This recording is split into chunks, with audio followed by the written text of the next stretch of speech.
Olá, eu sou o Rafael Homer, repórter do IT Forum. Seja muito bem-vindo, bem-vinda ao IT Forum Líderes. Esse é mais um episódio da nossa temporada sobre inteligência artificial. E hoje eu tenho o prazer de receber o Dr. Luiz Augusto Durso, que é advogado especialista em cybercrime e direitos digitais.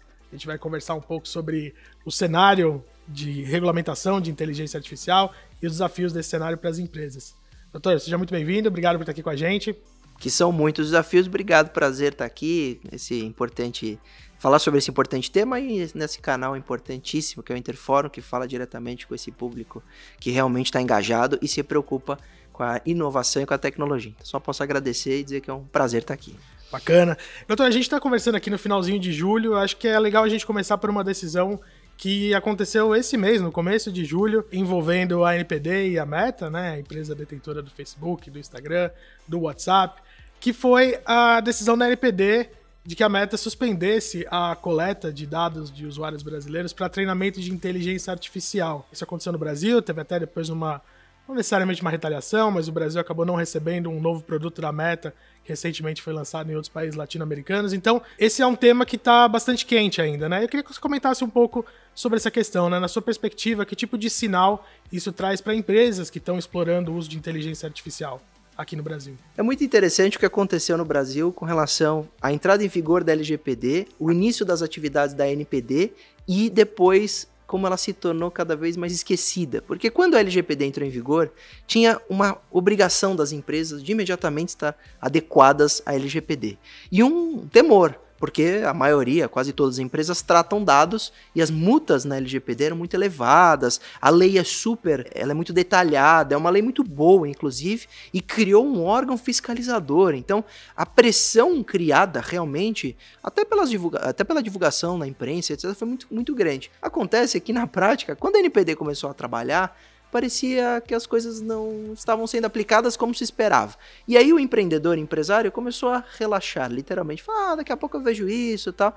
Bem que menos da metade das empresas, há pouco tempo, tinham de fato feito a adequação à LGPD. Quando a NPD vem e toma uma atitude dessa, drástica, contra um conglomerado gigante, uma das big techs mais importantes do mundo, dizendo, olha, você não vai tratar dessa forma, porque não está de acordo com a LGPD, o recado é muito grande. Como eu vejo isso? Eu vejo com entusiasmo, aplaudindo a NPD. Esse sim deve ser o papel de uma autoridade nacional de proteção de dados, ainda mais contra uma empresa tão grande, e que isso deve servir como recado para todas as grandes empresas, médias empresas que tratam dados no Brasil. A orientação e a mensagem é, se você quer tratar dados, não tem problema nenhum, basta estar em conformidade com o que diz a LGPD. Isso também é muito interessante porque mostra como, apesar da gente ainda estar discutindo um projeto específico sobre legislação relativa à IA, né?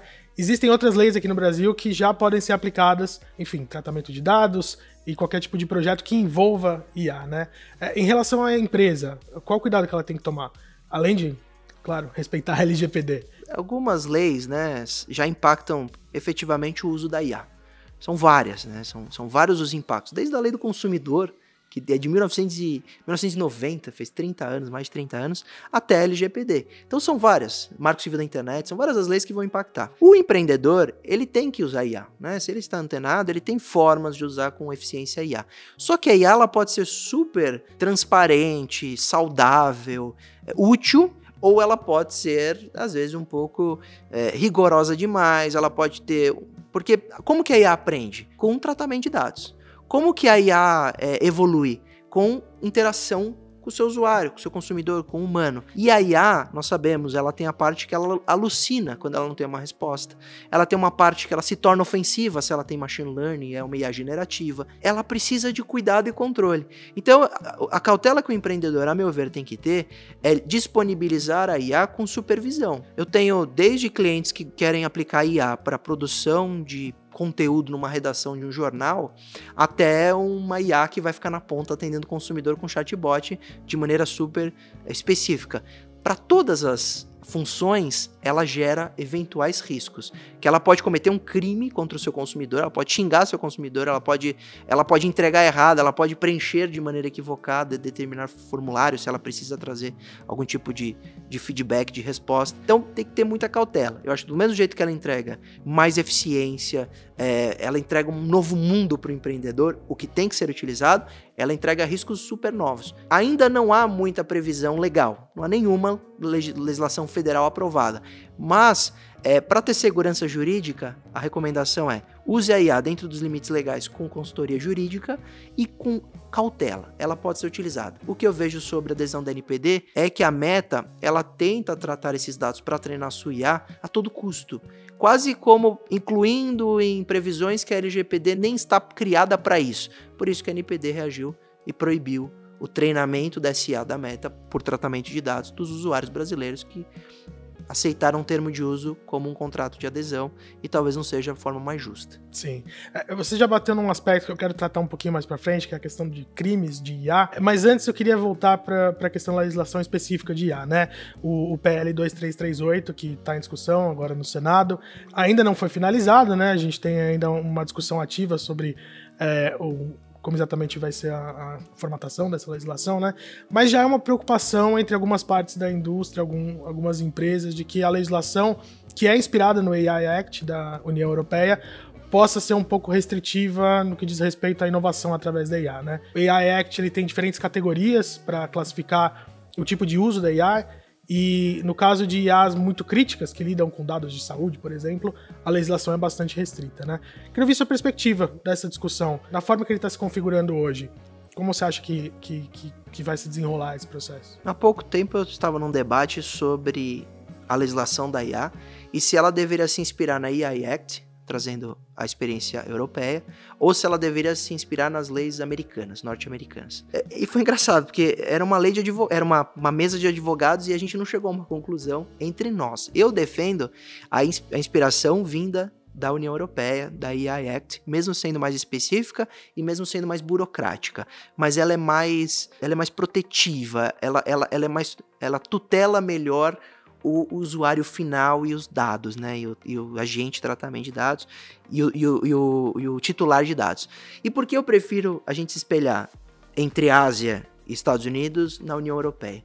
Porque eu entendo que nós somos iguais a eles. Um debate exatamente nesse dia com um colega, ele falou, não, é muito melhor ela ser regionalizada, ser menos específica e não uma lei principal, pequenas leis regionais específicas com autorregulamentação, etc. E eu fui contra, sou totalmente contra essa ideia, porque eu imagino que o Brasil não é parecido com o Vale do Silício. A gente nunca produziu uma Big Tech aqui que seja referência. A gente consome as Big Techs. A mesma coisa a diferença da China. A China é produtora de Big Techs. Não à toa a ByteDance, TikTok está no mundo inteiro, né? E hoje uma das líderes. Já a União Europeia é igualzinho, o usuário é idêntico ao brasileiro, a gente fornece os nossos dados, nós estamos acabando fomentando esse mercado como usuários que gostam da ferramenta. Então, a meu ver, esta lei, ela realmente, a gente tem que ter cautela para não deixar ela engessar a inovação, o que é sempre um debate problemático para a legislação.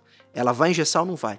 Talvez ela engesse um pouco, mas entre uma lei como a dos Estados Unidos e a AI Act, eu prefiro a lei da União Europeia ser o nosso grande norte, o nosso grande farol, como foi a GDPR para a nossa LGPD, e eu considero uma ótima lei. Uhum. Há uma preocupação aí, então, com a soberania de dados nacionais, né? Já que o Brasil tem esse papel de consumidor de tecnologia que vem de fora, mais do que de produtor, né?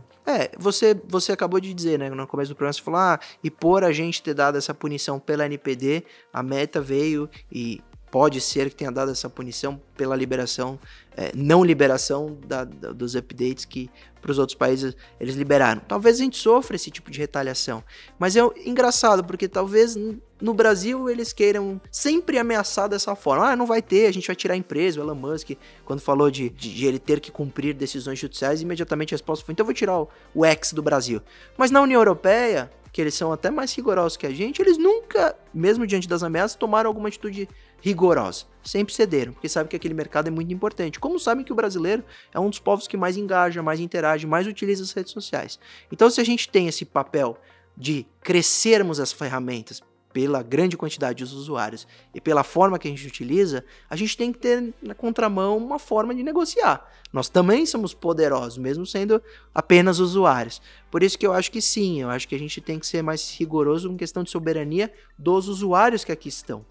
A gente não deve ceder à pressão dessas plataformas, porque se nós cedermos, nós teremos leis parecidas com o Marco Civil da Internet, que em 2014 a gente não entendia direito o que era a internet, e foi uma lei muito mais pró plataforma do que pró-usuário. E aí, quando eu recebo um cliente que foi vítima de um crime cibernético, e isso tem mais de 6 meses, e ele fala, doutor, eu preciso da quebra de um IP, e eu falo, infelizmente, o Marco Civil da Internet prevê 6 meses de prazo mínimo, que é um prazo ridículo, de curto, esse usuário, esse cliente, essa vítima não tem nada para fazer. E por que o prazo foi tão curto? Porque as plataformas à época justificaram que seria muito cara a manutenção desses dados, e o prazo previsto em lei são 6 meses de armazenamento de dados. É ridículo para um país com tanto crime cibernético.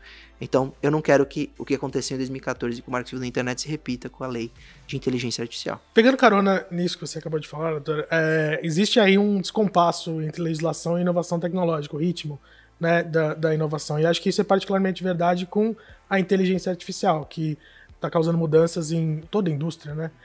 E nas nossas vidas também. Para navegar nesse cenário de bastante desafio, né?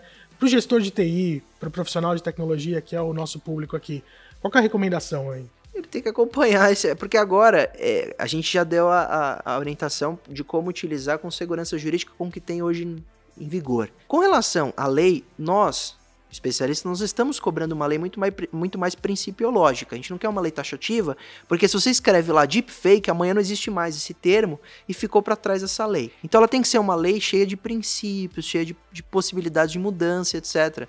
O empreendedor, ele até pode, como representando a sociedade civil e de órgãos órgãos de associações comerciais, etc., se envolver nessa questão da mudança legislativa. Mas na prática, quem vai decidir no fim são os legisladores, deputados e senadores. Então a gente pode fazer pressão como mercado e como especialistas para ter uma lei principiológica para trazer segurança jurídica e possibilidade de inovação.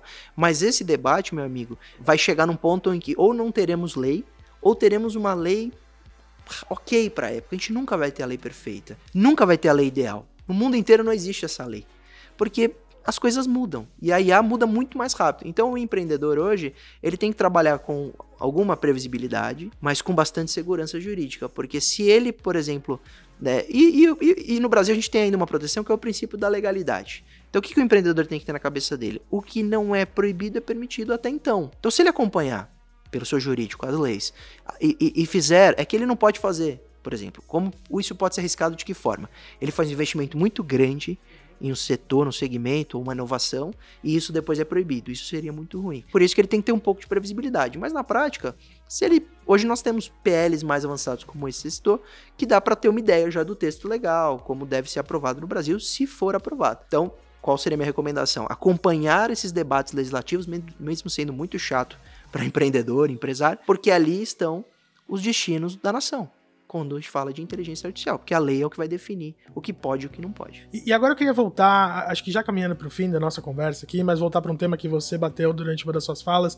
e a gente conversou aqui um pouco até antes de começar a gravação, que é a não previsão de crimes cometidos por IA aqui na legislação brasileira, né? Então, hoje, se uma IA comete um crime, não há um responsável, pelo que eu entendi. Como que se configura isso? É um desafio jurídico que vai permanecer mesmo após a aprovação da PL? Vamos lá. Quando a gente fala de IA do ponto de vista criminal, nós temos duas preocupações. O uso da IA para crime e a IA cometendo crime. O uso da IA para crime significa que o usuário ele se torna mais poderoso porque ele tem uma ferramenta e ele se torna, por exemplo, mais convincente, porque ele faz uma deepfake de um familiar, de um funcionário de uma empresa, e com a IA ele chega num resultado criminoso. Então ele faz um estelionato muito melhor porque ele não põe a cara dele, ele põe um vídeo de deepfake produzido por IA. Ele tem mais informações porque ele usa o chat GPT. Tinham muitos golpes na internet via aplicativo de mensageria, que uma das formas de identificar o golpe eram os erros de português, porque às vezes o indivíduo não estudou tanto, ele é criminoso, e ele usa o chat GPT para ter um texto melhor. Então ele usa a internet e a IA e a generativa para chegar num resultado mais assertivo e menos inseguro, assim, um resultado melhor. Como a gente se blinda com relação a isso? A gente precisa verificar, primeiro, com educação digital, saber que esses crimes existem, que esse conteúdo falso existe, que a IA faz vídeos de maneira perfeita, que a gente talvez no futuro tenha mais de 80% da internet de conteúdos criados por IA e não verdadeiros. A gente precisa saber disso. E segunda coisa é que você tem que ter cautela se envolver valores, pagamentos, transferências, cobranças, porque pode ser o uso da IA para o mal. Outra situação é a IA cometendo crime. Então, algumas notícias, tá? O indivíduo estava jogando, adolescente, jogando xadrez contra uma IA e a IA tinha uma mão robótica. Essa mão robótica quebrou o dedo do menino. Ela não foi programada para isso. Ela não foi propositalmente criminosa ali com uma lesão corporal, mas aconteceu. Outra coisa, carros autônomos pelo mundo atropelando gente, matando alguém por causa de um bug, por causa de uma falha no sistema. E isso vai acontecer cada vez mais. Quanto mais nós tivermos no mundo conectado com o IA, mais crimes terão. Crimes contra a honra, IA xingando o seu consumidor, etc. Como lidar com isso? Hoje o responsável no Brasil tem que ser alguém, quando a gente fala de criminal. Teria que ser algum funcionário, ou quem programou, ou quem pôs essa IA no mercado, ou o diretor da empresa, o que, a meu ver, é uma grande injustiça. Imagina um carro autônomo de uma empresa aí que faz transporte, né, que você chama pelo aplicativo, o diretor respondendo por um homicídio que ele nem tem a ver, são, sei lá, 10 mil carros no futuro que são autônomos e um deles deu problema, atropelou alguém. Mas alguém tem que responder por isso, porque a vítima também quer a resposta. Aí, se morreu, a família vai querer resposta. Como lidar com isso? E aí eu havia te dito, e uma tese que eu defendo muito, assim, levei inclusive para audiência pública no Congresso, de que nós temos uma exceção no Brasil em que uma empresa pode responder por crime como empresa e não alguém, pessoa física, que a gente chama de responsabilidade penal da pessoa jurídica. E isso acontece para crime ambiental. Então, se aquela empresa polui ou comete algum crime ambiental, a empresa responde pelo crime, não o seu diretor. De maneira muito melhor, com multas, com mudança de comportamento, etc. Para mim, quando a IA cometer crime, a empresa deveria responder, e aí você aplica multa, mudanças no seu algoritmo, e etc. Só que isso não está assim. Isso tem que ser projeto de lei, mudar a lei federal, ser aprovado no Congresso Nacional, e vai demorar. Então, o último conselho que eu dou pra gente encerrar nosso papo aqui muito agradável sobre a inovação e futuro, e é difícil fazer essa projeção de futuro sobre IA, porque ela é muito dinâmica, eu diria que se você tem uma grande inovação do IA, que interage com o ser humano, que na ponta vai ter algum tipo de contato com alguém, com um usuário, com um consumidor, com um titular de dados, tenha cautela, porque se esta IA cometer um crime, o empresário pode ser o responsável. Ele pode responder por esse crime. Então, tem que ter muito cuidado, porque hoje a lei, assim, lida com essas situações. E eu conversei aqui com o Dr. Luiz Augusto Durso, que é advogado, especialista em cybercrime e direito digital. Dr. Luiz, muito obrigado pela presença aqui, por estar aqui com a gente. Muito obrigado, prazer é meu. Falar de IA é sempre um prazer. Joia, continua acompanhando a gente aqui no YouTube ou no Spotify, também lá no itforum.com.br e nas nossas redes sociais. Obrigado e até a próxima.